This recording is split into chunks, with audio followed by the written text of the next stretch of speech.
13 জুলাই উদয়পুরে শক্তিপীঠে রেপ্লিকার ভিত্তিপ্রস্তর ও ভূমি পূজাকে কেন্দ্র করে লাগানো ফ্ল্যাক্সে রাজ্যের অর্থমন্ত্রীর ছবি বিকৃত করা হয়।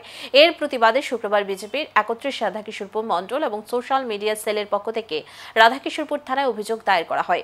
অভিযুক্তদের বিরুদ্ধে আইনগত ব্যবস্থা নেওয়ার দাবি জানানো হয়েছে।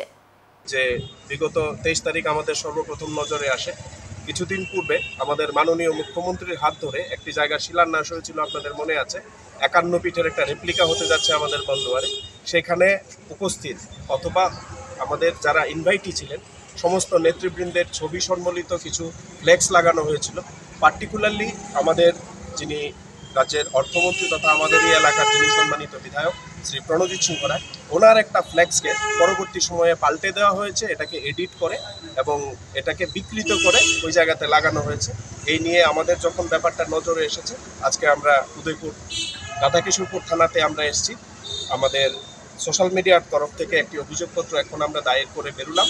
আমরা যারা এটার পেছনে জড়িত আছে তাদের চিহ্নিতকরণ, তাদের আইনের আওতায় আনা এবং তাদের শাস্তি বিধানের জন্য ব্যবস্থা গ্রহণের আবেদন নিয়ে আমরা পুলিশের কাছে গেছি আজকে।